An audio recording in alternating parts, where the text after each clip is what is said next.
ওকে ধর।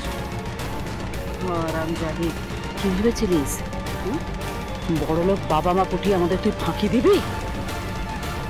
সালি তুই ভিখারির বাচ্চা হই মরবি। নিয়ে চল ওকে।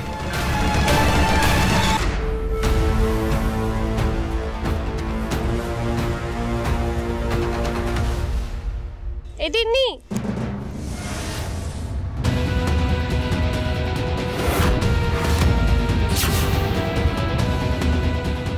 তিন্নি তিন্নি কোথায় গেলি মা? তিন্নি মেয়েটা কোথায় গেল? বসতে বললাম এখানে। তিন্নি তিন্নি কোথায় গেলি? তিন্নি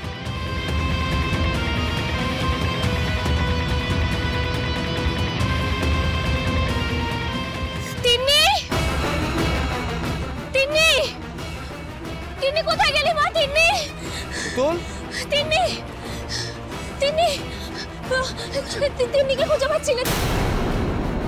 অন্য কোনো বিপদ হয়েছে, নিশ্চয়ই কোনো বিপদ হয়েছে ওর। তিন্নিকে কোথাও খুঁজে পাচ্ছি না। আমি একটু ওই দিকটায় গিয়েছিলাম, ফিরে এসে দেখি তিন্নি এখানে নেই। কি বলছো কি? তিন্নিকে খুঁজে পাওয়া যাচ্ছে না? তিন্নি তিন্নি কোথায় তুই? তিন্নি তিন্নি তিন্নি তুই কোথায় মা? তিন্নি দাঁড়াও, কি করছো কি? অ্যাক্সিডেন্ট হয়ে যাবে তো। আমার কথা কাজ করছে না, কি করব? আমি সব বুঝতে পারছি। বলছি দাঁড়াও। আমি 10 মিনিট ধরে গেলাম, তার মধ্যে যখন ঘটনা ঘটে গেল। তুমি ওকে একা ছেড়ে গেলে কেন? বিশ্বাস করো আমি বেশি দূর যাইনি।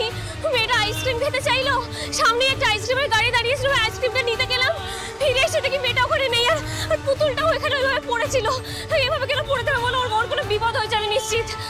আশেপাশে কোথাও চলে যায়নি তো? না না, ও আশেপাশে কোথাও নেই। ও এরকম মেয়েই না যাওয়ায় না বলে কোথাও চলে যাবে। আর পুতুলটাই ভাবে পড়ে থাকবে কেন বলো? আমার মন বলছে বিপদ হয়ে যাবে, পুলিশের কাছে যেতে হবে, দেরি করা যাবে না। চলো তুমি। তাই চলো।